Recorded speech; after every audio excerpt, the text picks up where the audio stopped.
இரட்சகருமான இயேசு கிறிஸ்துவின் ஈடு இணையற்ற நாமத்தினாலே நான் உங்களை வாழ்த்துகிறேன். நல்லா இருக்கு. கர்த்தர் உங்களை ஆசீர்வதிப்பாராக. நீ ஆசீர்வதிக்கப்பட்டவன், பெரிய காரியங்களை செய்வாய். நிறைய பேர் வாயே வரல. அல்லேலூயா. கர்த்தர் உங்களை வாலாக்காமல் கீழாக்காமல் மேலாக்குவாராக. ஆமேன். பாதி தான் வருது. ஏசாயா 53:1 நீங்கள் வாசிச்சிங்கன்னா, எங்கள் மூலமாய் கேள்விப்பட்டவைகளை விசுவாசித்தவன் யார்? கர்த்தருடைய புயம். நம்ம தமிழ் ஒரு கிளாசிக்கல் லாங்குவேஜ், செம்மொழி. இதுக்கெல்லாம் முன்னாடியே எபிரேயம் செம்மொழின்னு சொல்லி அங்கீகாரம் பெற்ற ஒரு மொழி. அந்த செம்மொழின்னா என்ன அப்படின்னா, அதோடைய ஸ்டைல், அதோடைய எழுத்து வடிவங்கள் வித்தியாசமானது. நம்ம கர்த்தருடைய புயம் யாருக்கு வெளிப்பட்டது? கர்த்தர் எங்கள் மூலமாய் கேள்விப்பட்டவைகளை விசுவாசித்தவன் யார்? 2 கேள்வி தானே. 2 கேள்வி தானே. அது 2 கேள்வி 2 பதில். நான் அதை இப்படி சொல்கிறேன். எங்கள் மூலமாய் கேள்விப்பட்டவைகளை விசுவாசித்தவன் யாரோ அவனுக்கு கர்த்தருடைய புயம். யாருக்கு கர்த்தருடைய புயம் வெளிப்படும்? எங்கள் மூலமாய் கேள்விப்பட்டவைகளை விசுவாசித்தவர்களுக்கு கர்த்தருடைய புயம். நான் 2 கேள்விக்கும் 2 பதில்.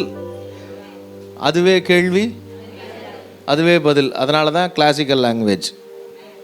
அப்படி எழுதக்கூடியது. தமிழில் அப்படி இருக்காது. தமிழ் மொழிபெயர்ப்பு தான். ஒரிஜினலில் எப்படி இருக்குன்னா, அது ஒரு கவிதை. அந்த கவிதை நயத்தில் எழுதப்பட்ட ஒரு வாக்கியம். அது இதனுடைய பொருள், எங்கள் மூலமாய் கேள்விப்பட்டவளை விசுவாசித்தவன் யாருன்னு இருக்குல்ல. எபிரேய மொழியில் என்ன இருக்குன்னா, ஆமீனோ, விசுவாசித்தவன்னா ஆமேன். ஆமேன்னா என்ன அர்த்தம்னா, விசுவாசிக்கிறேன், அது அப்படியே என் வாழ்க்கையில் நடக்கும் என்று. நீ எல்லாம் நல்லா இருப்பியா அப்படின்னு கேட்டால் நம்ம ஆமேன்னு சொல்கிறோம். அதுக்கெல்லாம் என்ன தான் சொல்லணும் தெரியுமா? ஆண்டவர் தான் தெரியும். அல்லேலூயா, எங்களை காப்பாற்றுங்க ஆண்டவர்னு சொல்லணும். வாக்குத்தத்தம் சொன்னால் என்ன சொல்லணும்? என்றைக்கு ஒரு ஊழியக்காரன் உங்களை ஆசீர்வதிக்கிறானோ அன்றைக்கி ஆமேன் உங்களுக்கு சொல்ல முடியலன்னா அந்த வாக்குத்தத்தம் உங்களுக்கு வரலன்னு அர்த்தம். என் மேலேயே ரிட்டன் வந்துடும். அல்லேலூயா சொல்லுங்கள். கர்த்தர் உங்களை ஆசீர்வதிப்பாராக. கர்த்தர் உங்களை வாலாக்காமல் தலையாக்குவாராக. நம்ம இனிமேட்டுக்கு உங்கள் பாஸ்டர் சொன்னால் ஒழுங்காக ஆமேன்னு சொல்லுவீர்களாக. கர்த்தர் உங்கள் வசனம் தான் நமக்கு வெளிச்சம், வேற ஒன்றும் இல்லை. நம்ம ஏன் இதெல்லாம் சொல்லணும், சொன்னால் தான் நடக்குமா அப்படின்லாம் வதண்டாவதான் செய்யப்படாது, பேசப்படாது. மரணமும் ஜீவனும் அதில் விரும்புகிறவன் அதன் கனியை, வார்த்தையில் இருக்கிற ஜீவனை, மனுஷன் அப்பத்தினாலே மாத்திரமல்ல தேவனுடைய வாயிலிருந்து புறப்படுகிற ஒவ்வொரு வார்த்தையினாலும் என்ன செய்வான். ஆமாம். அப்போ ஆண்டவருடைய வார்த்தை நமக்கு வல்லமை நிறைந்ததாக நிச்சயமாக நம்ம வாழ்க்கையில் அப்படியே நிறைவேறும். ஆமென். ஆண்டவரும் இரட்சகருமான இயேசு கிறிஸ்துவின் ஈடு இணையற்ற நாமத்தினாலே நான் உங்களை வாழ்த்துகிறேன். கர்த்தர் உங்களை ஆசீர்வதிப்பாராக. அல்லேலூயா. ஆண்டுடைய கிருபையினாலே கர்த்தர் இதுவரை நம்மை நடத்தினார். என்னை அன்போடு கூட ஏற்றுக்கொண்ட அன்பான பாஸ்டருக்காக நான் ஆண்டவருக்கு நன்றி சொல்லுகிறேன். வருஷத்தில் ஒரு 10 மீட்டிங் தான் போவேன் ஒரு வருஷத்துக்கு. நான் ஒரு பாஸ்டர், அதனால் 3ஆவது வாரம் மட்டும் வெளியே போவேன். அதனால் கடந்த வருஷமே, ஒரு வருஷத்துக்கு முன்னாடியே இவர் ஒரு நாள் கேட்டதை சொன்னேன். நான் ஒரு நாள் எங்கேயுமே என்ன செய்யறதில்ல, சண்டே போகிறதில்ல. ஏன்னா எனக்கு பிரசங்க நேரம் என்ன செய்யறதில்ல. இன்றைக்கி எல்லா சர்வீஸ்லேயும் நீங்கள் எல்லோரும் இருக்கணும். இன்றைக்கி போய் அப்படியே வேறு எங்கேயாவது போகலான்லாம் என்ன செய்யப்படாது, பிளான் பண்ணப்படாது. இன்றைக்கி சாயங்காலம் வரைக்கும் உங்கள் எல்லோரும் என்ன செய்யணும், நான் பார்க்கணும். இன்றைக்கி பைபிள் காலேஜ்னு நடிச்சுக்கோங்க. அல்லேலூயா. கர்த்தர் உங்களை ஆசீர்வதிப்பாராக. திருவசனம் நமக்கு அறிவுக்கானதல்ல, நம்ம ஆத்தும பசிக்கான விருந்து. ஆமென். அல்லேலூயா. கல்வி அறிவுக்கானது, ஆனால் வசனம் நம்முடைய ஆத்தும பசிக்கானது. விசுவாசிகள் வசனத்தால் போதிக்கப்படவில்லை, போஷிக்கப்படுகிறார்கள். அல்லேலூயா. அதனால் வசனன்றது போஷாக், வசனன்றது நமக்கு சாப்பாடு. அதனால் வசனத்தில் நம்ம நிறைய கற்றுக்கொள்ள கர்த்தர் நம்மை பலப்படுத்துவாரா. அல்லேலூயா. சரி, பிலிப்பியருக்கு எழுதின நிருபம் 4ஆம் அதிகாரம் 19ஆம் வசனத்தை நான் உங்களோடு கூட கொஞ்ச நேரம் பகிர்ந்து கொள்ள போகிறேன். நமக்கு எல்லாருக்கும் தெரிஞ்ச, பிடிச்ச, நமக்கு எல்லாருக்கும் ஆசையான ஒரு வசனம். என் தேவன் தம்முடைய ஐஸ்வர்யத்தின்படி, எல்லாரும் சேர்ந்து வாசிக்கலாமா? என் தேவன் தம்முடைய ஐஸ்வர்யத்தின்படி உங்கள் குறைவுகளை எல்லாம் கிறிஸ்து இயேசுவுக்குள் மகிமையிலே, திரும்ப ஒரு தடவை வாசிப்போமா? என் தேவன் தம்முடைய ஐஸ்வர்யத்தின்படி உங்கள் குறைவை எல்லாம் கிறிஸ்து இயேசுவுக்குள் மகிமையிலே என்ன செய்வார்? ஆங்கில வேதாமத்தில் என் தேவன் தம்முடைய மகிமையின் ஐஸ்வர்யத்தின்படி உங்கள் குறைவுகளை எல்லாம் கிறிஸ்து இயேசுவுக்குள் என்ன செய்வார்? நிறைவாக்குவார் அப்படின்னு சில மொழிபெயர்ப்பாளர்கள் மொழிபெயர்த்திருக்கிறார்கள். உலகத்தில் இப்போ திருப்பூர் இந்த ஊர்காரங்க அப்படின்னு கையை தூக்க சொன்னால் எத்தனை பேர் இந்த ஊர்லேயே பிறந்து பூர்வீகமாக இருந்தீங்கன்றது எனக்கு தெரியல. எத்தனை பேர் மேக்சிமம் வெளியூர்லேருந்து வந்தவங்கெல்லாம் கையை தூக்குங்க பார்ப்போம். நாங்கள்லாம் வெளியூர் அப்படின்னு. இங்கே எதுக்கு வந்திருப்பீங்க? பிழைக்க. என்னது? பிழைக்க, உழைக்க வந்தீங்க. ஆனால் இந்த ஊர் உங்களை என்ன பண்ணிருச்சு? கட்டி போட்டு இங்கேயே இருக்க வச்சிருச்சு. ஏன்னா இந்த ஊரில் நமக்கு என்ன கிடைக்குது? ஐஸ்வர்யம் கிடைக்குது. என்ன கிடைக்குது? பணம் கிடைக்குது. என்ன கிடைக்குது? ஊரில் என்ன கிடைக்காது? எங்கள் ஊருக்காரங்க மேக்சிமம் இங்கே வேலை செய்வாங்க, எங்கள் மாவட்டத்தில் இருக்கிற ஆளுங்கள்லாம். அப்படிப்பட்ட ஒரு ஊர் உங்களுக்கு ஆண்டவர் கொடுத்துருக்கிறது. அதனால் உங்களுக்கு ஐஸ்வர்யத்தை பற்றி நிறைய தெரியும், அப்படி தானே? ஆனால் பைபிளில் ஐஸ்வர்யம் எல்லாத்துக்கும் தேவை. ஐஸ்வர்யத்தை ஆண்டவர் நமக்கு என்ன செய்வார்? கொடுப்பார். ஆனால் ஐஸ்வர்யமே நமக்கு என்ன கிடையாது? வாழ்க்கை கிடையாது. அல்லேலூயா. ஐஸ்வர்யத்தை நாம் பெற்றுக்கொள்ளலாம், அடையலாம். ஆனால் ஐஸ்வர்யம் நம்மை அடைத்து விடக்கூடாது. எப்படி? ஐஸ்வர்யத்தை நம்ம அடையலாம், ஆனால் ஐஸ்வர்யம் நம்மளை என்ன செஞ்சிடக்கூடாது? அடைச்சி வச்சிடக்கூடாது. பலர் ஐஸ்வர்யத்தால் அடைக்கப்பட்டிருக்கிறார்கள். ஒரு பாஸ்டர் சொன்னார், மிஷினரியா, அவர் சொல்லுவார், இங்கெல்லாம் பேய் மனுஷனை பிடிச்சிருக்கோம், அங்கே மனுஷன் பேயை பிடிச்சி வச்சிருக்கான்னாரு. புரியலையா உங்களுக்கு? இங்கெல்லாம் பேய் மனுஷனை பிடிச்சிருக்கோம், நம்ம ஓட்டினா என்ன செய்யும்? ஓடும். அங்கே பேயவே யார் தான் பிடிச்சி வச்சுருக்காவான்? மனுஷன் தான் பிடிச்சி வச்சுருக்கானா. அது என்ன செய்கிறதே இல்லை, அவ்வளோ சீக்கிரத்தில் ஓடாதுன்னா இவன் தான் பிடிச்சி வச்சுருக்கான் அதை அப்படின்னு. ஏன்னா அவ்வளோ மந்திரீகம், அவ்வளோ பில்லி சுனி அதெல்லாம் அவங்களே என்ன செய்வாங்களாம்? பண்ணுவாங்களாம். அவர் சொன்னும்போது அப்படி சொன்னார், காமெடியா, ஐஸ்வர்யத்தை நீங்கள் பிடிக்கலாம், ஐஸ்வர்யம் உங்களை ஒரு நாள் என்ன செஞ்சிடக்கூடாது? பிடிச்சிடப்படாது. அல்லேலூயா. ஐஸ்வர்யத்தால் பிடிக்கப்பட்டவர்கள் என்ன செய்வார்கள் அப்படின்னா, ஆலயத்துக்கு கட்டடிப்பார்கள். முதல்ல அவர்களுடைய அடையாளம் என்னென்னா, தேவ பிரசனத்தை குறித்த பயம் என்ன செஞ்சிடும்? குறைஞ்சிரும். அப்படியே கொஞ்சம் கொஞ்சமாக மாதத்தில் 2 வாரம் வருவாங்க. அப்புறம் மாதத்தில் கம்யூனியனுக்கு மட்டும் என்ன செய்வாங்க? அது என்ன மந்திரமோ எனக்கு தெரியல, கம்யூனியன் சர்வீஸுக்கு மட்டும் சபை என்ன செஞ்சிருது? அப்படியே நிரம்பி வழியுது. இது நம்ம ஆலயத்தின் மேலே அப்படி மனசு என்ன செய்யணும்? அப்படியே கொஞ்சம் கொஞ்சமாக என்ன செய்யும்? ஆமாம். எனக்கு சின்ன வயசுலேருந்தே 10 மணி சர்வீஸ்னால் 9:55க்காவது எங்கள் அப்பா உள்ளே இருக்கணும் அப்படின்னு சொல்லி வச்சுருந்தார். அந்த பழக்கத்தை எங்களுக்கு கொடுத்தார். அவர் ஒரு ஆஃபீஸர், அவர் அம்மா ஒரு டீச்சர், நான் ஒரு விசுவாசியோட பையன். அதனால் பயபக்தினா என்னென்னு நல்லா தெரியும். இன்றைக்கெல்லாம் விசுவாசிகளுக்கு பயபக்தினா என்ன செய்யலை, நம்ம சர்ச்சு தானே போய்ட்டுவோம். இப்போ தான் பாஸ்டர் துதிச்சிட்டு இருப்பார், யாராவது ஒருத்தர் இப்போ தான் பாட்டு பாடிக்கிட்டு இருப்பாங்க, போம். பாஸ்டர் கொஞ்சம் நேரம் கழித்து தான் மைக்கு பிடிப்பார். அப்போ போம், அப்போ தான் நல்லா இருக்குமா? எதுக்கு? இங்கே என்ன ஹீரோ வர்ஷிப் பண்ண வர்றீங்க? இங்கே கர்த்தரை ஆராதிக்க வந்துடும். அல்லேலூயா. இந்த ஐஸ்வர்யத்தின் மயக்கம் என்ன செய்யும்? பிரச்சனை பண்ணும். ஆனால் ஐஸ்வர்யத்தை கர்த்தர் கொடுக்குறார். எத்தனை பேர் அதை விசுவாசிக்கிறீங்க? உங்கள் குறைவை எல்லாம் நிறைவாக்குகிற தேவன் ஒருவர் இருக்கிறார். ஆமென். God is unlimited. எல்லாரும் சொல்லுங்க, தேவன் எப்படிப்பட்டவர்? நான் உங்களுக்கு இன்னொன்று சொல்லி தரப்போறேன். Search is unlimited.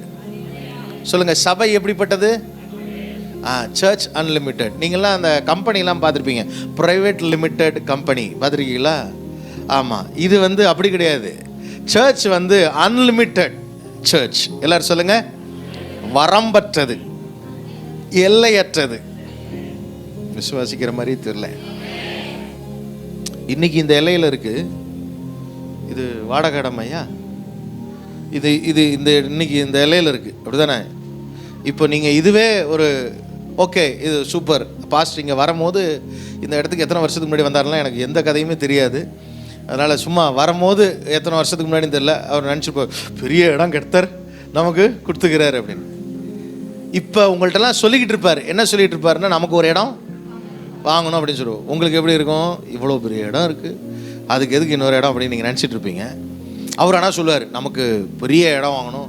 Our acre கணக்கில் சொல்லுவார். நீங்கள் சொல்லுவீங்க, இங்கே ஒரு சென்ட்டு ஒரு சதுரடி வாங்குறதுக்கு இத்தனை லட்சம் ஆகுது, நீங்கள் என்னென்ன அப்படின்னு உங்கள் மனசுக்குள்ளே நினச்சிட்டே இருப்பீங்க. ஆனால் திடீர்னு பார்த்தீங்கன்னா ஒரு நாள் என்ன செஞ்சிடும், அந்த இடம் வந்துடும். உங்களுக்கு எப்படி இருக்கும் தெரியுமா? அப்படியாத்தி, இந்த மனுஷன் பல வருஷமாக சொல்லிக்கிட்டு இருந்தார், திடீர்னு என்ன செஞ்சுவிட்டாரு, வாங்கிட்டாரு அப்படின்னு இருக்கும். ஏன் தெரியுமா? Church unlimited. அதை ஒரு எல்லைக்குள்ளே உங்களால வைக்கவே, அது எல்லையை தாண்டி வளர்ந்துக்கிட்டே இருக்கும். அல்லேலூயா. எல்லையை தாண்டி போனாதான் நீங்கள் எல்லை தாண்டுகிற சபையில் இருக்கிறீர்கள்னு அர்த்தம். சபை தாண்டுகிற எல்லையை குறித்து சொல்லவில்லை நான். சிலர்லாம் அப்படி பவர்ஃபுல்லாக இருப்பாங்க. நான் சொல்கிறது எல்லை வரம்புகளை மீறுகிற திருச்சபை. சத்தியத்தில் இல்லை, எதில்? வளர்ச்சியில், ஊழியத்தில். அல்லேலூயா, ஆமென். சபைக்குள்ளே நீங்கள் இருக்கும்போது சபையினுடைய அந்த நிறைவினாலே, என் ஆலயத்தின் சம்பூரணத்தினாலே உங்களை என்ன செய்வேன்? திருப்தியாக்குவேன். அதுக்கு பேர் என்ன? சம்பூர்ணம்னா என்ன? சம்பூர்ணம்னா என்ன? இல்லை, பூரணம்னா தெரியும் ஃபுல்லுன்னு. சம்பூர்ணம்னா மோர் தேன் ஃபுல்லுன்னு அர்த்தம். எப்படி? நிறைவை விட அதிகம். ஆமென். நிறைவை விட அதிகமாக கர்த்தர் உங்களை ஆசீர்வதிக்க ஆண்டவராலே முடியும். எத்தனை பேர் அதை விசுவாசிக்கிறீங்க? அல்லேலூயா. நினைக்கிறதற்கும் வேண்டிக் கொள்கிறதற்கும் எப்படி? மிகவும் அதிகமாய் நமக்குள்ளே கிரியை செய்கிற வல்லமையின்படியே செய்ய வல்லவராகிய அவருக்கு. ஆமென். அல்லேலூயா. நம்ம மனசுல எந்த அளவுக்கு தேவனை விசுவாசித்து எந்த அளவிற்கு கர்த்தர் பெரியவர் நம்ம நினைக்கிறோமோ அந்த அளவிற்கு கர்த்தர் உங்களுக்கு பெரியவராகவே அதை விட அதிகமாகவே வெளிப்படுவார்.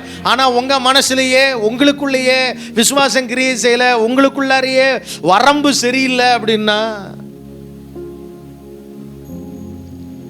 you are what you believe. நீங்க எவ்வளவு விசுவாசிக்கிறீங்களோ அதுதான் நீங்க. உங்க விசுவாசத்தின் அளவே உங்கள் எல்லை, உங்கள் வளர்ச்சியின் எல்லை. அல்லேலூயா. எல்லாரும் சொல்லுங்க, உங்க விசுவாசத்தின் அளவே உங்கள் வளர்ச்சியின் எல்லை. அப்போ சபை அன்லிமிட்டெட். என்னது? சபை அன்லிமிட்டெட். நான் இன்னைக்கு உங்களோடு கூட இந்த வசனத்திலிருந்து ஐஸ்வர்யத்தின்படி உங்கள் குறைவை எல்லாம் நிறைவாக்குகிற அந்த மகிமையின் ஐஸ்வர்யத்தை பற்றி நான் சொல்ல போறேன். பைபிளில் பார்த்தீங்கன்னா ஒரு வாக்குத்தத்தம் இருந்தால் அந்த வாக்குத்தத்தத்துக்கான ரெக்குவயர்மெண்ட்ஸ் இருக்கும். என்ன இருக்கும்? ஒரு ஃபெசிலிட்டி இருக்குன்னா அந்த ஃபெசிலிட்டிக்கு முன்னாடி என்ன இருக்கும்? அதை எக்ஸிக்யூட் பண்ணுறதுக்கு சில ரூல்ஸ் அண்ட் ரெகுலேஷன்ஸ் இருக்கும். உங்களுக்கு எல்லாரும் தெரியும், ஒரு மிஷின் இருக்குது அப்படின்னா அந்த மிஷினுக்கு பின்னாடி என்ன இருக்குது? ஒரு சூத்திரம் இருக்கும், ஃபார்முலா இருக்கும். அந்த ஃபார்முலாவின் படி தான் அது என்ன செய்யும்? அந்த மிஷின் ஆப்ரேட் ஆகும். அந்த மிஷினுக்குள்ளார அந்த ஃபார்முலா இருக்கும், அது உங்களுக்கு தெரியாது. ஆனால் அந்த ஃபார்முலாவை அப்ளை பண்ணி அவங்க அந்த மிஷினை என்ன செஞ்சுருப்பாங்க? டிசைன் பண்ணியிருப்பாங்க. Every design or facility has its own formula and requirements. அல்லேலூயா. அதே போல் வாக்கு தத்தம்னு ஒன்று இருந்தால் அதுக்கு என்ன உண்டு? ரெக்குவயர்மெண்ட்ஸும் உண்டு. பைபிளில் ரெக்குவயர்மெண்ட்டே இல்லாத ஒரே ஒரு வாக்குத்தத்தம் எனக்கு தெரியும். உங்களுக்கு தெரியுமா? எந்த கட்டளையும் கிடையாது அதுக்கு. நீங்கள் பலுகி பெருகி பூமியை நிரப்புங்கள். ஆமென். நிரப்பிட்டோமா நம்ம? இந்தியா தான் முதலிடம் தெரியுமா? சைனாலாம் போயிடுச்சு பின்னாடி. சைனாவெல்லாம் ஏமாத்திட்டோம் நம்ம. முந்தி வந்துட்டோம் இந்த வருஷம். எத்தனை பேருக்கு தெரியும்? முதலிடங்க, ஃபர்ஸ்ட்டுங்க, நம்ம தான் நம்பர் 1. அன்லிமிட்டடாக இந்த சபையை கர்த்தர் ஆசீர்வதிக்கிறதுக்கு அவர் ஒரு ஊழியக்காரனுடைய ஆசீர்வாதம் அது. இது ஆண்டவர் நேராக சொன்ன வாக்குத்தத்தெல்லாம் கிடையாது. ஆவியானவர் ஊழியன் மூலமாக என் தேவன் அங்கே சொல்றார், தம்முடைய ஐஸ்வர்யத்தின்படி 3 பேர் இந்த வசனத்தில் இருக்கிறாங்க. எத்தனை பேர் இருக்கிறாங்க? 3 பேர் இருக்கிறாங்க. 1 ஊழியக்காரன் என் தேவன், 2வது தேவன் தம்முடைய, அது அவருது, உங்கள் குறைவுகளை எல்லாம். இப்போ என்ன சொல்றாருன்னா, என் தேவன் எனக்கு, நான் இருக்கிறேன், என் தேவன் இருக்கிறாரு, அவர்கிட்ட ஒரு பெரிய பொக்கிஷ சாலை இருக்கு, அவர்கிட்ட நிறைய சொத்து இருக்கு, அது அன்லிமிட்டடாக அவர் வச்சிருக்கிறாரு. அதுல இருந்து உங்கள் குறைவை எல்லாம் என்ன செய்வார்? அப்படி என்னப்பா இந்த ஜனங்க செஞ்சுட்டாங்க, இவங்க குறைவெல்லாம் நிறைவாக்குறதுக்கு இவ்வளோ பெரிய வார்த்தையை சொல்றாரு. மொத்த ஹெவன்லி ரிச்சஸை கொண்டு வந்து எங்க கொட்டுறாரு? ஒரு சபைக்குள்ள கொட்டுறாரு. அப்படின்னு பார்த்தா இந்த நிருபம் எழுதப்பட்டது பிலிப்பி சபைக்கு. என்ன சபைக்கு? பிலிப்பி சபை. பிலிப்பியர் அந்த நிருபத்தில் தான் நம்ம வாசிக்கிறோம் இல்லையா? அந்த பிலிப்பி சபை என்பது நம்ம நினைக்கிறது போல. எல்லாரும் என்ன கவனிக்கிறீங்களா? பக்கத்தில் கொண்டு பார்த்து சொல்லுங்க. நம்ம சபைக்கு இல்லை, இது பிலிப்பி சபைக்கு சொல்லப்பட்டதான். அதனால அந்த பிலிப்பி சபையில் இருக்கிற கேரக்டர்லாம் நம்ம கிட்ட இருந்துச்சுன்னா நமக்கும் ஒர்க் அவுட் ஆகும், இல்லைன்னா ஒர்க் அவுட் ஆகாது. இப்போ என்ன பிரச்சனை? இவ்வளோ நேரம் நல்லா தானடா பாஸ்டர் பேசிக்கிட்டு இருந்தீங்க, என்னென்ன திடீர்னு இப்படி ஆக்கிட்டீங்களே அப்படின்னு நீங்கள் கேட்டிங்கன்னா நான் உங்களுக்கு சொல்லிடுறேன். சில வாக்கு தத்துவத்தெல்லாம் சிலருக்கு தான் சொல்லியிருப்பார், சிலருக்கு தான் அது என்ன செய்யும்.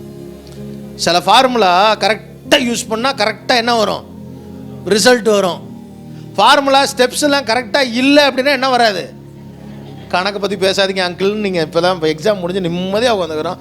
ஏன் இப்போ a+b² = a² + b² + 2ab, இது ஒரு ஃபார்முலா தான் எனக்கு வாழ்க்கையிலே தெரியும், அதை மட்டும் பந்தாவாக காட்டிக்கிறேன் நான். எப்படி ஸ்பீடாக சொன்ன பாருங்க. நீங்கள் என்ன நினச்சிக்கிறீங்க? நான் மேத்தமேட்டிக்ஸில் ரொம்ப பெரிய புலின்னு நினச்சிக்கிறீங்க. அப்படிலாம் கிடையாது. ஏதாவது ஒன்றாவது என்ன செய்யணும், உருப்படியா தெரியணும். அதனால் இந்த பிலிப்பியரில் இருக்கிற ஃபார்முலா மட்டும் நாங்கள் கற்றுக் கொடுத்துட்றேன். அதனால் இதை மனப்பாடம் பண்ணிக்கிட்டிங்கன்னா ஒழுங்காக உங்கள் வாழ்க்கையில் தேவன் குறைவெல்லாம் நிறைவாக்குகிற ஐஸ்வர்யத்தை கொடுத்துருவார். அல்லேலூயா, அல்லேலூயா.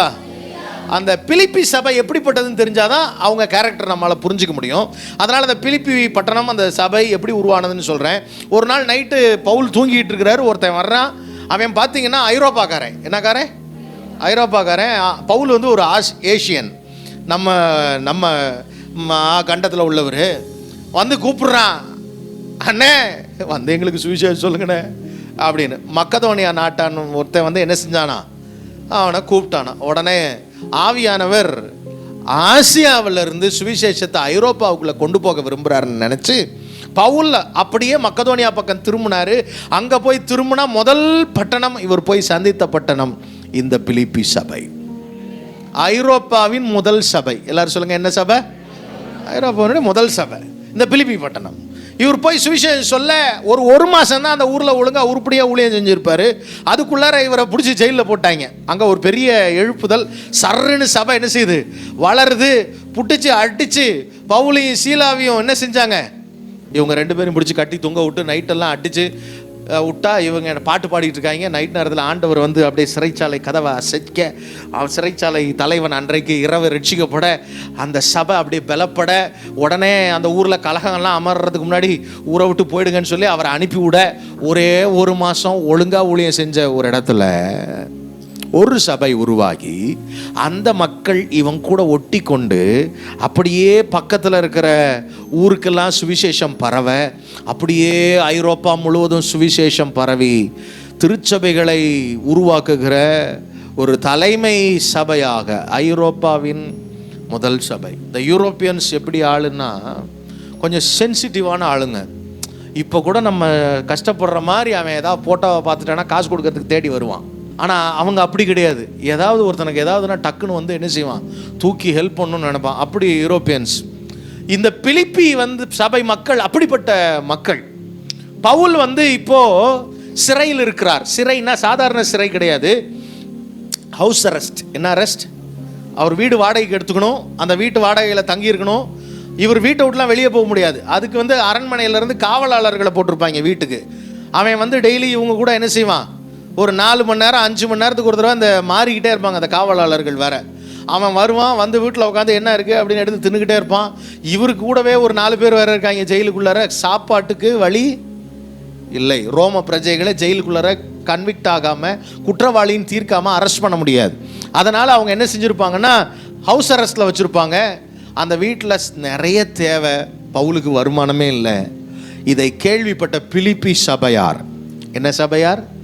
பிலிப்பி சபையார் என்ன செஞ்சாங்க அப்படின்னா, பவுலுக்கு பணம் கொடுத்து அனுப்புறதுக்கு, இன்றைக்கி மாதிரி pastor Paul I have sent you an amount to your account, please check the account அப்படிலாம் என்ன செய்ய மாட்டாங்க, மெசேஜ் போட முடியாது. அந்த காலத்தில் காசெல்லாம் தூக்கிக்கிட்டு ஒரு 10 பேர் சேர்ந்து ஒரு டீமாக சேர்ந்து, இல்லாட்டி காசை வேணா கொள்ளையடிச்சிட்டு போயிடுவான். அதனால் அதுக்கு பாதுகாப்புக்கு பாஸ்டர் ஒருத்தர், அவர் பேர் எப்பா பிரார்த்தித்து, நல்ல பாஸ்டர். என்ன பாஸ்டர்? Super pastor. பவுலுக்கு சப்போர்ட் பண்ணுறதுக்கு என்ன பண்ணுறாரு, ஏகப்பட்ட பணத்தை எடுத்துக்கிட்டு கூடவே சபை மூப்பர்கள்லாம் கொஞ்சம் பேரை கூப்பிட்டுக்கிட்டு இவர் கிளம்பி சபையார் கொடுத்த காணிக்கையெல்லாம் வாங்கிக்கிட்டு எங்கே போகிறாரு, பவுலை சந்திக்க போகிறாரு. போகிற வழியில் இந்த நல்ல பாஸ்டர் கொஞ்சம் வீக்கான பாஸ்டர் போகிற வழியில் சிக்காயிட்டார். வீட்டுக்கு போய் பவுல்கிட்ட போய் சேரும் போதே சாவர நிலமையில இருக்கிறாரு. பவுல் ஜோம் பண்ணி 2 மாதம் கஷ்டப்பட்டு காப்பாற்றி அவங்கள ரிட்டன் அனுப்புறதுக்கு போது ஒரு லெட்டர் சர்ச்சுக்கு அனுப்புகிறாரு. ஏன்னா தனக்கு உதவி செய்த, தனக்கு குறைச்சலில் உதவி செய்த அந்த சபையை ஆசீர்வதிக்க நிறைந்த மனதுடன் ஒரு ஊழியன் சொன்ன வார்த்தை தான் இந்த வார்த்தைகள். அல்லேலூயா. என்ன நான் கேட்குறேன் அப்படின்னா, ஒரு சபை எல்லையற்ற ஆசீர்வாதத்தை பெற வேண்டும் என்றால் அந்த சபைக்குள்ள எல்லையற்ற தாராளத்தன்மை இருக்க வேண்டும். எப்படி இருக்கணும்? எல்லையற்ற தாராளத்தன்மை. எல்லாரும் சொல்லுங்க, அன்லிமிட்டெட் ஜெனராசிட்டி. இதுதான் நமக்கு பிரச்சனையே. நான் உடனே தசமபாகத்தை பற்றி பேசுகிறேன், நீங்கள் என்ன செய்யக்கூடாது. ஏன்னா புதிய ஏற்பாட்டில் ஆண்டவர் தசமபாகம் அப்படின்ற அந்த வார்த்தையை என்னவா மாற்றிட்டார் அப்படின்னு கேட்டிங்கன்னா, உதார குணம், ஜெனராசிட்டின்னு மாற்றிட்டார். என்னென்னு மாற்றிட்டாரு? ஆமாம், ஆண்டவர் வந்து சபையை எப்படி தான் ஆசீர்வதித்து வளர்க்குறார் அப்படின்னா, அந்த காலத்துலேருந்து இந்த காலம் வரைக்கும் சபை மக்களின் உதார குணத்தினாலே மட்டுமே சபை வளர்கிறது. ஆமென். நான் வந்து ஒரு சிறிய சபையின் போதகர். 6 பேரில் ஆரம்பித்து 200 பேராக இன்றைக்கி மாறுறதுக்கு எனக்கு 20 வருஷம் ஆயிருக்கு. கரெக்டாக எத்தனை வருஷம்? 20 வருஷம் ஆயிருக்கு. இந்த 20 வருஷத்தில் நான் ஆமாம், அடுத்த வருஷம் வந்தால் 20 வருஷமாக ஒரு 30 பேருக்கு எங்கள் வீட்டில் சாப்பாடு போடுறோம். இன்றைக்கி 40 பேர் சாப்பிட்றோம். இந்த இந்த இந்த கடந்த ஒரு 8 வருஷமாக 40 பேர், அதுக்கு முன்னாடி 30 பேர் டெய்லி எங்கள் வீட்டில் சாப்பிட்றோம் 3 வேளையும். என் சொத்தெல்லாம் சோத்துக்கே அழித்தவன் நான். எப்படி? சோத்துக்கு மட்டுமே மொத்த சொத்தையும் அழித்தவன். எனக்கு இல்லை, அநேக பிள்ளைகளுக்கு, அநேக ஊழியர்களை உருவாக்குவதற்கு. எனக்கு வந்து தாராளமாக கொடுக்கறதற்கு என்ன உண்டு, மனது உண்டுன்றதுனால என் சொத்தெல்லாம் பரலோகத்தில் சேர்த்து வச்சுருக்கிறேன். எனக்கு எங்கள் ஊரில் சொத்தே கிடையாது. என்கிட்ட இருக்கிற அந்த ப்ராப்பர்ட்டி, அந்த பில்டிங், அங்கே 2 பில்டிங் இருக்குது, அந்த 2 பில்டிங்கும் என் பேரில் கிடையாது. அந்த சொத்து எனது கிடையாது. It's a public building. அது எல்லாமே ஜனங்களுக்கு எல்லாத்துக்கும் பொதுவாக அப்படி இருக்கிறது. நிறைய செய்ய ஆண்டவர் உதவி செய்தார். சபை எப்படி வளரும் தெரியுமா? பிஸ்னஸ் எப்படிங்க வளரும்? பிஸ்னஸ் எப்படி வரும்? when you invest it grows. சபை எப்படி வளரும்? போட்டா வளரும். என்ன செய்யும்? போட்டா வளரும். அல்லேலூயா. உங்களுக்கும் சொல்கிறேன், கர்த்தருடைய ராஜ்யத்தில் விதைச்சா வளராமல் இருக்கவே முடியாது. ஆமென். அல்லேலூயா. யாருக்கு விதைக்கணும்னு தெரியணும். யாருக்கு விதைக்கணும்னு தெரியலன்னா மாட்டிக்கிடுவோம். கலாத்தியர் 6ஆம் அதிகாரம் 6ஆம் வசனம் மனப்பாடம் பண்ணி வச்சுக்கோங்க. 6:6 எல்லாரும் சொல்லுங்க. என்னது? கலாத்தியர் 6, மத்தேயு 6:6. எத்தனை பேருக்கு தெரியும் மத்தேயு 6:6? மத்தேயு 7:7 வாசிங்க. 6:6. நீயும் ஜெபம் பண்ணும்போது உன் அறை வீட்டுக்குள் பிரவேசித்து. மத்தேயு 6:6 என்னது? ஜெபம் பண்ணும். 7:7 கேளுங்கள் அப்பொழுது உங்களுக்கு கொடுக்கப்படும். 8:8 நூற்றுக்கு அதிபதி பிரதியுத்தரமாக, ஆண்டவரே, நீர் என் வீட்டுக்குள் பிரவேசிக்க நான் பாத்திரன் அல்ல. தாழ்மை என்னது? இப்ப கலாத்தியர் 6:6, திருவசனத்தில் உபதேசிக்கப்படுகிறவன் உபதேசிக்கிறவனுக்கு சகல நன்மைகளிலும். இப்போ பவுல் வாழ்க்கையில என்ன செஞ்சாங்க இந்த ஜனங்க அப்படின்னா, பகிர்ந்து கொடுக்குறாங்க. என்ன பண்ணாங்க? இதை குறித்து பவுல் பிலிப்பியர்கள் எழுதின நிருபத்தில் பேசும்போது சொல்றார். எப்படி பகிர்ந்து கொடுத்தாங்க அப்படின்னு 10ஆம் வசனத்தில் சொல்றார். 4:10, என்னை விசாரிப்பதற்கு நீங்கள் இப்பொழுது மறுபடியும் மனமலர்ந்தபடியினாலே கர்த்தருக்குள் மிகவும் சந்தோஷப்பட்டேன். இப்படி செய்ய எண்ணம் கொண்டிருந்தீர்கள், சமயம் மாத்திரம் உங்களுக்கு நேரிடவில்லை. நீங்க தாராளமாய் கொடுப்பது ஒரு ஊழியனின் மனதை என்ன செய்யும்? மகிழ்ச்சியாகும். உண்மையாவே ஆமென். ஆனா எனக்கு இன்னொரு ரகசியம் தெரியும். உண்மையான மகிழ்ச்சி பெற்றுக்கொள்வதில் இல்லை, பிறருக்கு கொடுப்பதில். ஆமென். இந்த பிலிப்பியர் நிருபமே மகிழ்ச்சின்ற நிருபம். அந்த நிருபத்தினுடைய கான்செப்ட் என்னதுதான்? மகிழ்ச்சி. என்ன மகிழ்ச்சி அப்படின்னா, கொடுக்கறதுல அவங்களுக்கு என்ன உண்டாயிருக்கு? ஒரு பெரிய மகிழ்ச்சி. அல்லேலூயா. இந்த வாரம் ஒரு 2 சர்ச்சு கட்டுறதுக்காக இந்த மாதம் நான் கொஞ்சம் கலெக்ட் பண்ணி, ஃபண்ட்ஸ் கலெக்ட் பண்ணி மற்ற சபைகளுக்கு கொடுக்க கர்த்தர் உதவி செய்தார். எனக்கு போய் கொடுக்க போகும்போதே அப்படி இருதயம்லாம் என்ன பண்ணிக்கிட்டு இருக்கு? ஒரிஜினலாக என் பில்டிங்கே பாதியில் தொங்கிட்டு இருக்கு. ஆனால் இன்னொரு ஆளுக்கு கொடுக்கறதுக்கு என்ன செய்கிறேன்? எடுத்துகிட்டு போனால் மனசெல்லாம் அப்படியே. ஏன்னா வாங்கிறத விட கொடுக்கும் போது எப்படி இருக்கணும்? சந்தோஷம் அதிகமாக இருக்கணும் அப்படின்னு. இப்படி போய் கொடுத்துட்டு அவங்களுக்கு ஜெபம் பண்ணிட்டு வரும்போது அப்படியே ஆண்டவர் சொன்ன, சபாஷ்ரா, இப்போ தாண்டா நீ என்ன மாதிரி இருக்கிறேன்னாரு. நமக்கு எப்படி சொல்லுங்க? சில பேர் ஐயோ இதை வேற சம்பளத்தில் எடுத்து வைக்க வேண்டியதாக கிடக்கு. ஆண்டவர் சொல்ல, நீ வச்சுக்கோ, நீ வச்சுக்கோ, நீயே வச்சுக்கோ, எனக்கு வேண்டாம். அல்லேலூயா. உற்சாகமாய் கொடுக்கிறவனிடத்துல மட்டும் வாங்குவீர்களாக இருக்கு. அல்லேலூயா. சொல்லுங்க, எப்படி கொடுக்குறவங்கள்ட்ட மட்டும் வாங்கு. ஆமா, உற்சாகம் இல்லாமல் கொடுக்குற ஆள்கிட்ட என்ன செய்யாத, வாங்காத. உபதேசிக்கப்படுகிறவன் உபதேசிக்கிறவனுக்கு சகல நன்மையிலும் என்ன செய்ய வேண்டும்? அப்போ church grows through the generosity of the believers. Unlimited generosity தான் சபையை வளர்க்கும். எப்படி சபை வளர்ந்துருக்கும், ஊழியம் வளர்ந்துருக்கும்னா அந்த ஜனங்க என்ன செய்வாங்க? தாராளமா கொடுப்பார்கள். அந்த ஊழியன் தாராளமாய் ஊழியத்துக்கு என்ன செய்வான்? செலவு பண்ணுவான். அல்லேலூயா, அல்லேலூயா. அப்படித்தான் சபை வளரும். இல்லைன்னா என்ன வளராது? சபை வளராது. அப்போ அன்லிமிட்டடாக உங்கள் சர்ச்சை மாற்றணும்னா முதல்ல உங்களுக்குள்ளார என்ன இருக்கணும்? அன்லிமிட்டட் கிவிங், ஜெனராசிட்டி இருக்கணும். ஆமென். தாராளமாய் ஆண்டவருக்காக, ராஜ்யத்திற்காக அப்படி செய்யும்போது கர்த்தர் உங்களை ஆசீர்வதிப்பார். எனக்கு தெரியும், ஒரு சின்ன இடத்துல ஒரு கூரையில் ஆரம்பித்தேன் வாழ்க்கை. அந்த கீத்து கொட்டாய் கொஞ்ச நாளில் என்ன செஞ்சிருச்சு? அப்படியே ஓட்டையாகி தண்ணி ஊற்ற ஆரம்பிச்சு. தார் செட் அடுத்தது, அது ஒரே வருஷத்தில் ஓட்டை போட ஆரம்பிச்சிருச்சு. அதுக்கப்புறம் சர்ச்சு கட்ட முடியாமல் அப்படியே பூச முடியாமல் வச்சுருந்த காலங்கள் உண்டு. அதை பூசி முடிச்சுட்டு நமக்கு சர்ச்சு ஒன்று வந்துருச்சு அப்படின்னு இருக்கும்போது ஆண்டவர் சொன்னார், இதெல்லாம் இடம் கிடையாது. நான் சொன்னேன், இதை கட்டுறதுக்கே எனக்கு 11 வருஷம் ஆகிருக்கு, என்னென்னா இது ஏன் இடம் கிடையாதுன்றீங்க? இது வெறும் ஸ்டுடியோன்றார். சொல்லு சபையில்ன்றார்.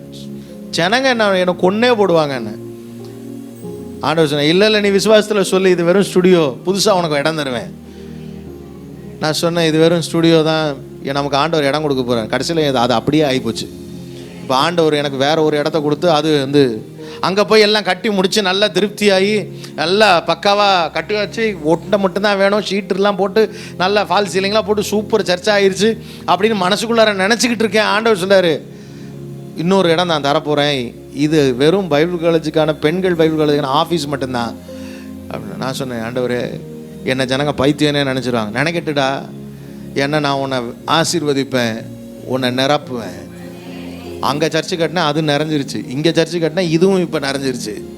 இப்போ ஆண்டவர் சொல்கிறார், நீ கட்டுற இடத்தெல்லாம் நிரப்புறதுக்கு என்னால் முடியும், நீ பெருசாக திங்க் பண்ணு, ரொம்ப சிறுசாக திங்க் பண்ணாத. அல்லேலூயா, அல்லேலூயா. கர்த்தர் நம்முடைய ஆண்டவர் பெரிய தேவன். எத்தனை பேர் அதை விசுவாசிக்கிறீங்க? அல்லேலூயா. Our God is an unlimited God. Amen. Church is also unlimited. சபை எப்படிப்பட்டது? வரம்பற்றது. Amen. அதனால சபையை நீங்க எந்த அளவுக்கு ஆசீர்வதிக்கிறீங்களோ அந்த அளவுக்கு கர்த்தர் உங்களை ஆசீர்வதிப்பார். எல்லாரும் சொல்லுங்க, சபையை எந்த அளவுக்கு நான் ஆசீர்வதிக்கிறேனோ அந்த அளவுக்கு சபையை ஆசீர்வதிப்பார். நான் ஒரு பாஸ்டர் அழைக்கப்பட்டவன் அல்ல. நான் ஃபஸ்ட்டு என்னை ஆண்டவர் அழைக்கும் போது சொன்னார், யூ ஆர் மை ப்ராஃபட், நீ இவாஞ்சலிஸ்ட், நீ பைபிள் டீச்சர், நீ நிறைய வசனத்தை சொல்லிக் கொடுக்கணும், பைபிள் காலேஜ் ஆரம்பிக்கணும். நான் சபைலாம் ஆரம்பிக்கல. 2000 நான் முதல்ல ஆரம்பித்தது பைபிள் காலேஜ். ஒரே ஒரு ஆளுக்கு டீச் பண்ண ஆரம்பித்தேன். என்னுடைய தரிசனமோ அழைப்போ சபைக்குரியது எனக்கு இல்லை, நான் நினச்சிக்கிட்டேன் அப்படி. ஆனால் 2004 ஆண்டவர் என்னை சபைக்குள்ளே என்ன செய்தார், உள்ளர திணிச்சார். இன்றைக்கி 20வது வருஷம் முடியுது சபைக்குள்ளே நான் ஊழியத்துக்கு கிட்டத்தட்ட 27 ஆண்டுகள் ஆகிறது. ஆனால் சபை போதகராக 20 ஆண்டுகளாக இருக்கிறேன். ஆண்டவர் எனக்கு கற்றுக் கொடுத்த மிகப்பெரிய ரகசியம் என்னன்னா, சபை கிறிஸ்துவின் மணவாட்டி. பவுலுக்கு ஆண்டவர் சொல்லி கொடுத்த முதல் ரகசியம் என்னன்னா, சபையை அடித்தா எனக்கு வலிக்கும், நான் வருவேன் அப்படின்னு. அல்லேலூயா. அவன் கண்டுபிடிச்சிட்டான், இவங்க 2 பேரும் ஒரே சரீரம்டா. எப்படிடா இந்த ரகசியம்னு யோசிச்சா, ஆண்டவர் அவனுக்கு ஒரு வெளிப்பாடு கொடுக்குறார். எல்லாவற்றாலும் நிரப்புகிறவருடைய நிறைவாகிய சரீரமான சபைக்கு அவரை எல்லாவற்றிற்கும் மேலான தலையாக, அவர் தலை, நம்ம சொல்ல மாட்டீங்களா, அவர் தலை சொல்லுங்க, அவரு தலை, நம்ம ஆமென். அவரே சபையாகிய சரீரத்துக்கு தலையாக இருக்கிறார். அல்லேலூயா. நான் இப்போ அதை விட இன்னொரு முக்கியமான ஒன்று சொல்ல போகிறேன். எபேசியர் 5ஆம் அதிகாரத்தில் சொல்கிறாரு, இந்த ரகசியம் பெரியது, கிறிஸ்துவையும் சபையும் குறித்து சொல்லுகிறேன்.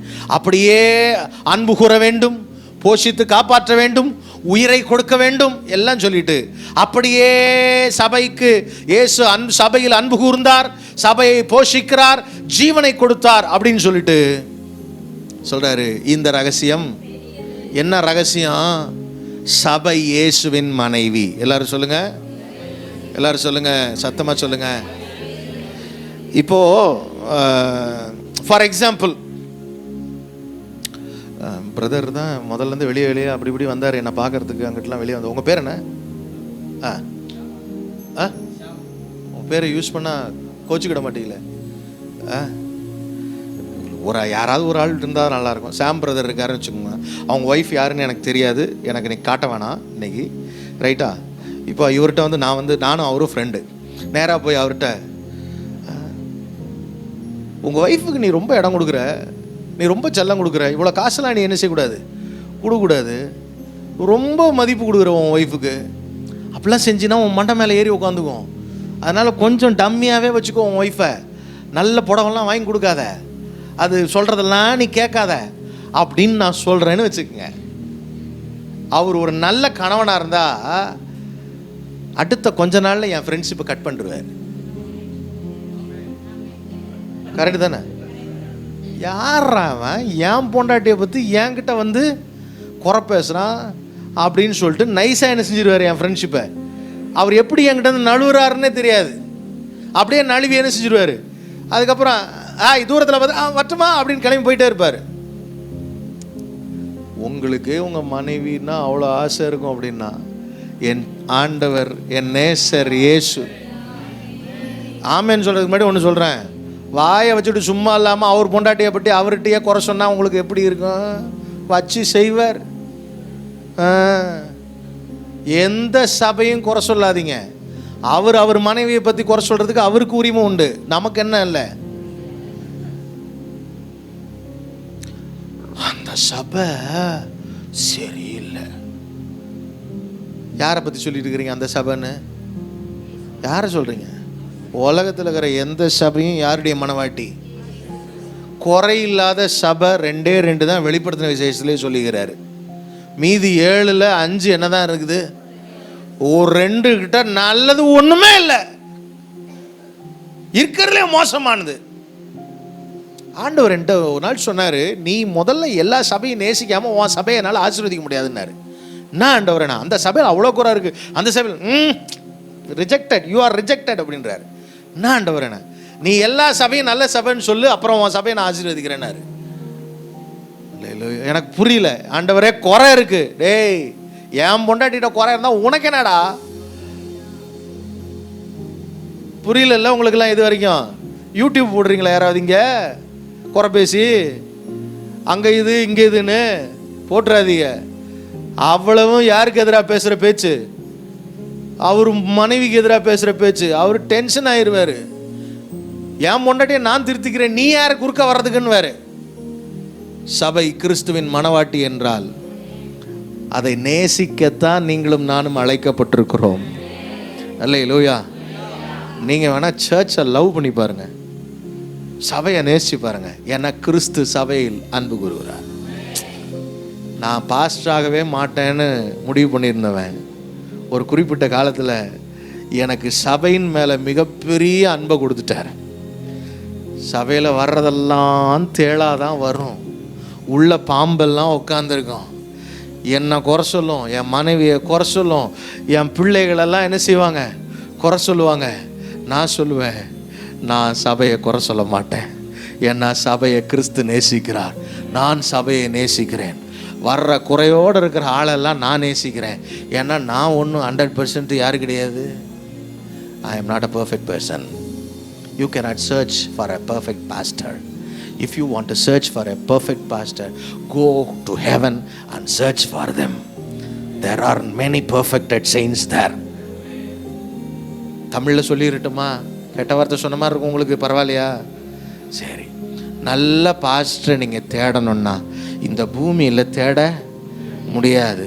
அப்படி எனக்கு நல்ல பாஸ்டர் சபைக்குத்தான் போவேன்னா நீங்கள் சபை பரலோகத்தில் இருக்கிற சபைக்கு தான் போகணும். அங்கே மட்டும்தான் பூரணமாக்கப்பட்ட பரிசுத்தவான்கள் இருக்கிறார்கள். வேண்டுமென்றால் சொல்லுங்கள், அனுப்பி விடுகிற ஊழியத்தையும் நாங்கள் தாராளமாக செய்கிறோம். அல்லேலூயா.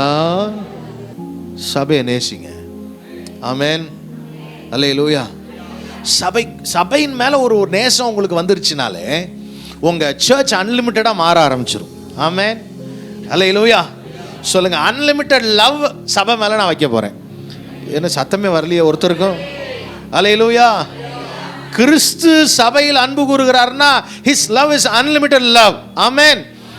If you don't love the church with unlimited love, லிமிட்ஸே வைக்காதீங்க. ஒருவேளை உங்களை சபையில் இவெல்லாம் ஒரு அடிமைடா சபைக்குன்னு சொன்னால் சந்தோஷப்படுங்க. அல்லேலூயா. நான்லாம் பயங்கரமான அடிமை சபைக்கு. ஒரு நாள் என்கிட்ட ஒரு பிலீவர் வந்தார், ஒரு பெரிய பணக்காரர். எனக்கு இடம் கிடையாது சொந்தமாக. நானே எங்கள் அப்பா கட்டி விட்ட வீட்டுக்கு மேலே சர்ச்சை நடத்திக்கிட்டு இருக்கிறேன். என்கிட்ட வந்து உங்கள் ஊரில் இருக்கிற ஒரு பாஸ்டருக்கு சபைக்கு இடம் வாங்கி கொடுக்க போகிறேன் அப்படின்றார். அந்த பாஸ்டருக்கு வந்து அந்த பாஸ்டர் எனக்கு ரொம்ப பிடிக்கும். அந்த மனுஷன் நல்ல ஜப வீரர். அதனால் என்கிட்ட வந்து கேட்குறாரு, அவருக்கு இந்த மாதிரி இடம் வாங்கி கொடுக்கணுன்னு எனக்கு தோணுது, நீங்கள் என்ன சொல்கிறீங்க அப்படின்னு. நான் சொன்னேன், தாராளமாக வாங்கி கொடுங்க, நல்ல ஜப வீரர் அந்த மனுஷன், ஆண்டவர் பயன்படுத்துகிற ஒரு மனுஷன், நீங்கள் தாராளமாக செய்யுங்கன்னு சொல்லிட்டு நான் வந்துட்டேன். ஒரு வருஷம் கழித்து யாருக்கிட்ட இன்னொருத்தருக்கு வாங்கி கொடுங்கன்னு சொன்னோன்னா அவர் என் வீட்டுக்கு ஒரு நாள் ட்ரௌசரை போட்டுவிட்டு சும்மா என்னை பார்க்க வர்றார். அவர் ராமேஸ்வரத்துலேருந்து எங்கள் வீட்டுக்கு வர்றார். வந்தோடனே எங்கள் வீட்டில் ஒரு பாஸ்டர் அண்ணன், என்னோடய அண்ணன் ஒருத்தர், என் பொண்ணு பெரிய ஆளாக இருக்கிறான்னு சொல்லி அவளுக்காக ஜோம் பண்ண வந்திருந்தார். அவர் கெஸ்ட் ஒருத்தர் வர்றாருனோடனே இவர் எந்திரிச்சு நான் ஜோம் பண்ணிட்டு போகிறேன்ப்பா அப்படின்னு எந்திரிச்சு ஜோம் பண்ணி, ஆண்டவரே இவனுக்கு நிறையா தரிசனம் கொடுத்துருக்குறீங்க, ஆனால் இவனுக்கு இடம் இல்லை ஆண்டவரே, இவன் என்ன பண்ணுவான் இவ்வளோ வச்சுருக்கானேன்னு அழுது ஜோம் பண்ணுறேன். யார்? அந்த அண்ணன் எனக்காக. இவர் அழுக, வந்தவரும் அழுதுகிட்டு நிற்கிறார். நான் இப்படி 2 பேர் கண்ணையும் பார்க்குறேன், எனக்கு மட்டும் ஒன்றுமே வரல. என்ன 2 பேரும் இப்படி அழுதுகிட்டு இருக்காங்க அப்படின்னு. இவர் அழுது முடிச்சு ஜோம் பண்ணி முடிச்சுட்டு போயிட்டார். அழுதவர் வந்தவர் ஒன்றுமே சொல்லாமல், பாஸ்டர் நான் வரட்டுமா சும்மா பார்க்கலான்னு வந்தேன்னு போயிட்டார். எங்கள் மூப்பர் ஃபோன் பண்ணார் சாயங்காலம், சொல்லுங்க அண்ணன், உங்களுக்கு ஒரு இடம் வாங்கி கொடுக்கறதுக்கு ஒருத்தர் காசு கொடுத்துருக்குறாரு அட்வான்ஸு, இடம் ஏதாவது நீங்கள் பார்த்து வச்சுருக்கிறீங்களாண்ணா. நான் அப்படியே யோசிக்கிறேன், என்னடா இடம் பார்த்து வச்சுருக்கேன், நாம் ஒன்றும் பார்த்து வைக்கல. யாருன்னு எந்த நபர் என்னை விட்டு விறுவிறுன்னு போனாரோ அவரை சொல்கிறார். அவர் போய் நேராக என் சபை மூப்பர்கிட்ட போயிட்டு, உங்கள் பாஸ்டருக்கு என்ன வாங்கி கொடுக்கணும், இடம் வாங்கி கொடுக்கணும், ஏதாவது இடம் வச்சுருக்கேன்னு நான் சொன்னேன். நான் போட்டுக்கு நீங்களே ஏதாவது ஒரு இடம் சொல்லுங்கள், எனக்கு இப்போதைக்கு நானும் இப்போ காசு இல்லாமல் பல வருஷமாக இடத்த சுற்றி பார்த்துட்டு சரி வேணான்னு விட்டுட்டேன், நீங்களே சொல்லுங்கன்னா. நான் 2 வருஷத்துக்கு முன்னாடி எந்த இடத்துக்காக போய் ஜோம் பண்ணி இந்த இடத்துல எனக்கு ஒரு 20 சென்ட் கொடுங்க ஆண்டவரேன்ட்டு வந்தனோ அதே இடத்துக்கு கொண்டு போய் காட்டுறாங்க. இந்த இடம் பரவாயில்லையா? நாங்கள் கரும்பு தின்ன கூலி வேறையா, நம்ம எதை பார்த்து வச்சுருமோ அதே இடத்த. அல்லேலூயா. ஆண்டவர் நினச்சா, நீங்கள் சபையை நேசித்தா, மற்ற ஊழியர்களை நேசித்தா ஆண்டவர் உங்களை நேசிப்பார். மற்றவங்களுக்கு எதை நீங்கள் சேங்ஷன் பண்ணுறீங்களோ அதுதான் உங்களுக்கும் சேங்ஷன் ஆகும். நீங்கள் வன்கண்ணனாக இருந்தீங்கன்னா ஆண்டவர் உங்கள் மேலே எப்படித்தான் இருப்பார், ஆண்டவருக்கு ஒரு பழக்கம் உண்டு. அவர் நல்லவனுக்கு கெட்டவனுக்கு, சங்கீதத்தில் இருக்கு, அவர் புனிதனுக்கு மாறுபாடு உள்ளவனுக்கு. அப்படின்னா என்ன அர்த்தம்? நீ வன்கணா இருந்தா நானும் எப்படி தான் இருப்பேன்? வன்கண்ணனா தான் இருப்பேன். நீ நல்லவனா இருந்தா, நீ ஜெனரஸா இருந்தா, நீ அன்புள்ளவனா இருந்தா. வளர்ச்சிக்கு அடிப்படை என்னுடைய உதார குணம் முதல்ல, ரெண்டாவது அன்பு, மூணாவது வளர்ச்சிக்கு அடிப்படை என்ன அப்படின்னா 1ஆம் அதிகாரம், பிலிப்பியர் 1ஆம் அதிகாரம் 3ஆம் வசனத்தை வாசிங்க சீக்கிரமா. சுவிசேஷம் உங்களுக்கு அறிவிக்கப்பட்ட நாள் முதல் இதுவரைக்கும் நீங்கள் அதற்கு உடன்பட்டவர்களானபடியால். எப்ப கண்டினியூஸா தொடர்ந்து பல வருஷமா அந்த சபை சுவிசேஷத்துக்கு உடன்பட்டு இருக்கிறது. எல்லாரும் சொல்லுங்க. இப்ப நமக்கு எப்படி தெரியுமா? ஆரம்ப காலத்துல, ஒரு காலத்துல பாஸ்டர் நாங்கெல்லாம் எவ்வளவு ஊழியம் செஞ்சோம் தெரியுமா? எப்படி? once upon a time in, அப்படியா? இந்த once upon a time கதையே ரொம்ப ஆபத்தான கதை. நம்ம விசுவாசிகள் மிகப்பெரிய தோல்விக்கு காரணம் என்ன? சபையினுடைய மிகப்பெரிய வளர்ச்சிக்கு தடை என்ன தெரியுமா? நம்மெல்லாம் once upon a time we were evangelizing. ஆனா இப்போ ஒன்றும் கிடையாது, எதுவும் செய்யறது கிடையாது. இப்பெல்லாம் என்ன செய்ய முடியும்? தெருவு பிரசங்கம் பண்ண முடியுமா பிரதர்? டான் ப்ரீச்சிங் பண்ண முடியுமா பிரதர்? கல்லெடுத்து அடிக்கிறான். சொல்லுங்க. ஒரு 53 வசனம் மனப்பாடம் பண்ணி வச்சுட்டு 15 வயசுலேருந்து டான் ப்ரீச்சிங் பண்ணியிருக்கிறேன். ஆனால் இப்போ என்ன செய்ய முடியறதில்ல, பண்ணுறதுக்கு நமக்கு வாய்ப்பும் இல்லை. அந்த வாய்ப்புகளை நம்ம ஏற்படுத்தி கொள்கிறதும் இல்லை. அல்லேலூயா. சுவிசேஷத்தில் உடன்பட்டவர்கள் தான் சுவிசேஷத்திற்கு உடன்படு. எல்லாரும் சொல்லுங்க. சீக்கிரம் பக்கத்தில் பார்த்து சொல்லுங்க. சுவிசேஷத்திற்கு உடன்பட்ட சபை வளரும். உடன்படுறதுனா என்னன்னு உங்களுக்கே தெரியும். ஒருவேளை இந்த இடத்துல நல்ல சூப்பர் ஸ்பீக்கராக வச்சுருக்கிறீங்க, நல்லா ஏசி வச்சுருக்கீங்க. நான் வந்து பார்த்துட்டு போயிட்டு நைட்டு தொழில் போட்டுருவோம்னு ஒரு பிளானு. என்னது, நல்ல ஸ்டுடியோ மாஸ்டர் வச்சுக்கிற, தூக்கிட்டு போட்டுண்டா நைட்டு அப்படின்னு நான் பிளான் பண்ணுறேன். அசிஸ்டண்ட்டாக நம்ம தம்பியவே என்ன செஞ்சுக்கிட்டேன், கூட்டிகிட்டு வரேன். என்னான்னு சொல்கிறேன், இங்கே பேர் தம்பி நான் மேலே போய் ஆட்டையை போடுறேன், நீ கீழே இருந்து என்ன செஞ்சுக்கோ, பார்த்துட்டு எதாவது வந்தால் சிக்னல் போடும்.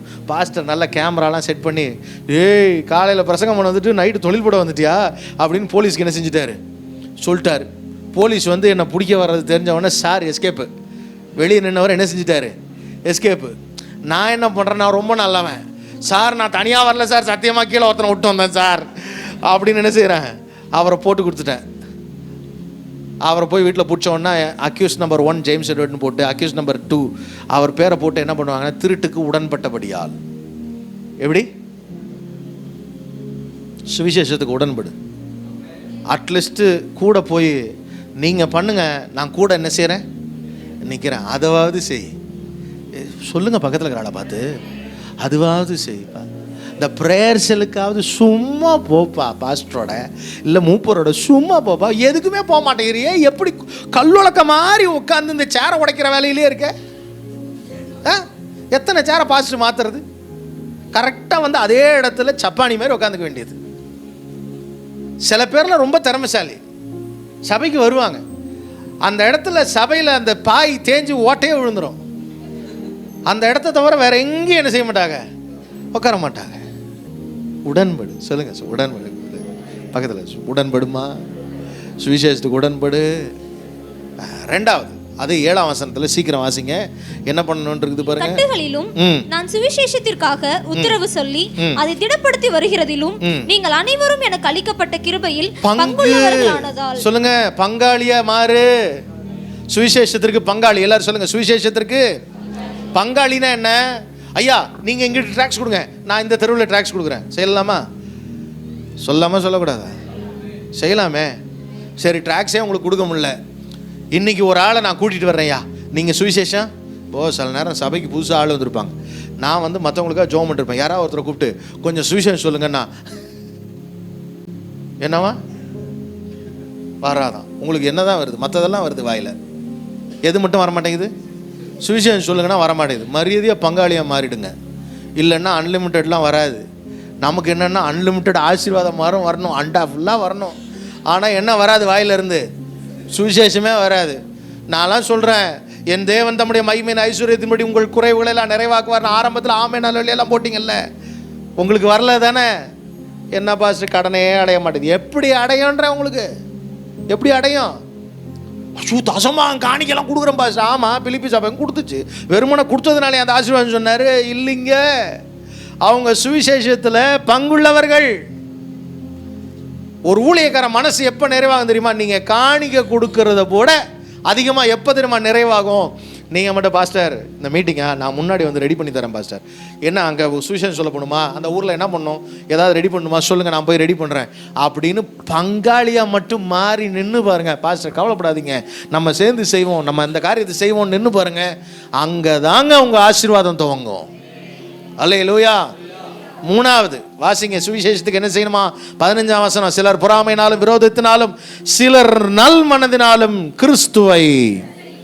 முதல்ல உடன்படணும், ரெண்டாவது பங்காளியாக மாறணும், அப்புறம் பிரசங்கிக்கிற அளவுக்கு மாறிடணும். ஒரு நாள் பாஸ்டருக்கு உடம்பு சரியில்லை, பாஸ்டர் நீங்கள் ஏறுங்க நான் போய் பிரசங்கம் பண்ணிட்டு வரேன். நம்மளால் இந்த மைக்கே கேட்க வேண்டியது எப்போ பார்த்தாலும். நான் சொல்கிறேன் வெளியே ஸ்டார்ட் பண்ணுங்கள். நான்லாம் தெருவில் தான் ஸ்டார்ட் பண்ணேன். ஃபஸ்ட்டு சண்டே கிளாஸ் நடத்த ஆரம்பித்தேன். நான் சண்டே கிளாஸ் டீச்சர், கதை சொல்லுவேன் நல்லா. இப்போ கூட கதை தானே அடிச்சுக்கிட்டு இருக்கிறேன். நீங்களாம் இப்போ கதை கேட்குற மாதிரி தான் உட்காந்துக்கிறீங்க. நல்லா கதை சொல்கிறான் அவன் அப்படின்னு. கதை தானே கேட்குறீங்க? ஒன்றும் இல்லை, எல்லாம் சண்டே கிளாஸில் ஸ்டார்ட் பண்ணது. ஒன்று தூங்க விடக்கூடாது, ஒன்று சொங்கி இப்படி தலையை தொங்கிடக்கூடாது. அப்படியே சண்டே கிளாஸை பார்த்து பார்த்து நடத்தி இப்போ என்ன ஆகி போச்சு? இப்போ நமக்கு best place to start with preaching is to the childrens. அழகாக டீச் பண்ணி அப்படியே அவங்கள அப்படியே அலர்ட்டாக வச்சு கொண்டு வந்தோம்னா நம்ம எவ்வளோ 100 விசுவாசியில் 1000 விசுவாசி உட்காந்தாலும் ஆன்னு தான் பார்த்துட்டு இருப்பாங்க. ஏன்னா நம்ம பேசுகிறது அவங்களுக்கு என்ன செய்யும்? கனெக்ட் ஆகும். இல்லாட்டி கனெக்ட் ஆகாது. இப்போ பாருங்கள், நீங்கள் பிரசங்கம் பண்ண சொன்னால் வாயை திறக்க முடியாது உங்களுக்கு. ஏன்னா உங்களுக்கு பிள்ளைகளோட பழகியே பழக்கம் இல்லை. வீட்டில் கதை சொன்னால் கூட வீட்டுக்காரனை சொல்ல வேண்டியது. மற்ற கிளவி கதைலாம் மற்ற இடத்துல போய் பேச வேண்டியது.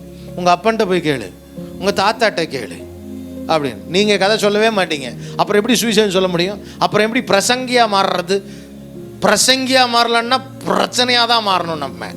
அல்லேலூயா. சொல்லுங்கள், சுவிசேஷத்தை பிரசங்கி. சாத்தமாக அண்ணே சுவிசேஷத்தை பிரசங்கிங்கண்ணே. இந்த காலத்தை விட்டுட்டோன்னு இன்னொரு காலம் நமக்கு கிடைக்காம போகலாம். நம்முடைய தலைமுறைக்கு நம்ம மட்டும் தான் பிரசங்கம் பண்ண முடியும். ஐயா, என் பேர பையன் வந்து என் தலைமுறைக்கு பிரசங்கம் பண்ண முடியாது, என் பேரனால் செய்ய முடியாது.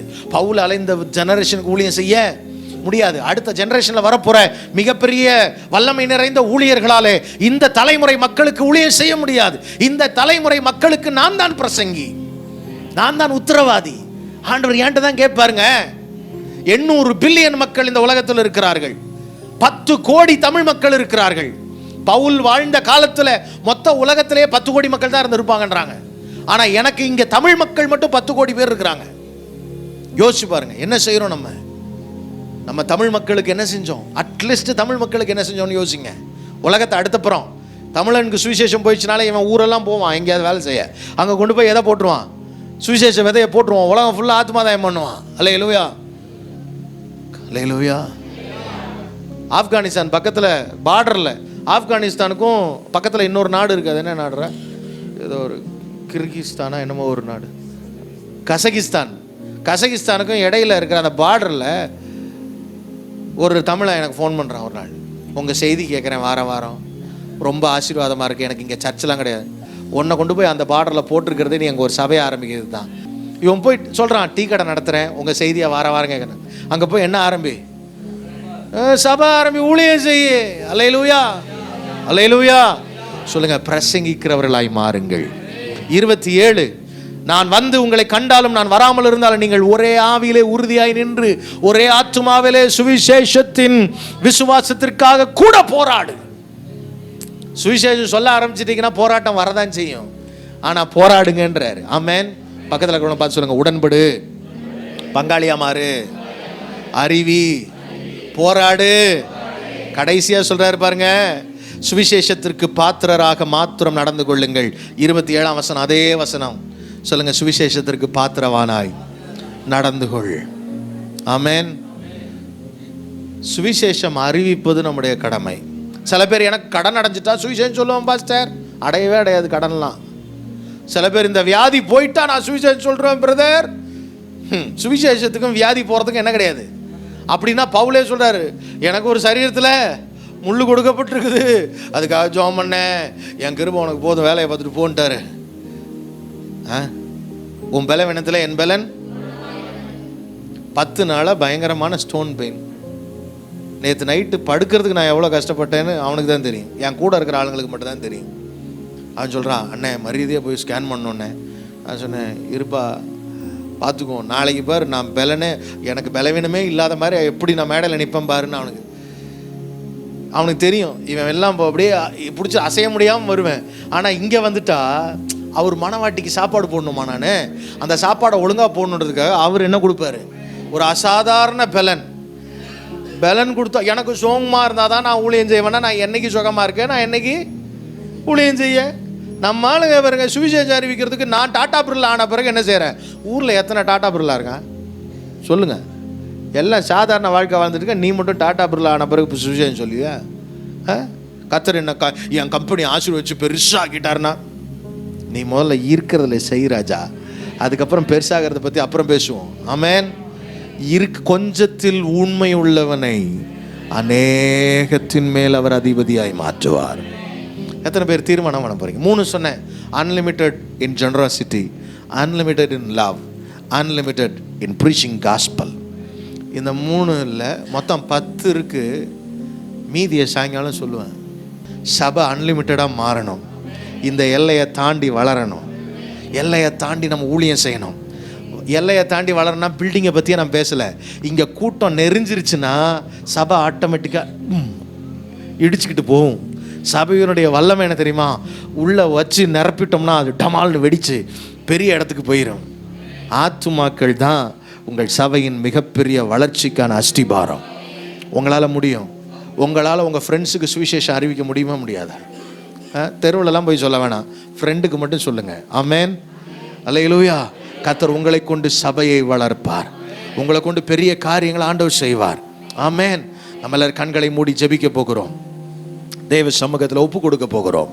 ஆண்டவரே, சபையை ஆசீர்வதிக்கிற தகப்பன் நீர். எங்கள் சபை எல்லையற்றதாய் மாற வேண்டும். Thank you daddy, thank you daddy, thank you daddy, thank you Jesus, thank you Jesus, thank you Jesus.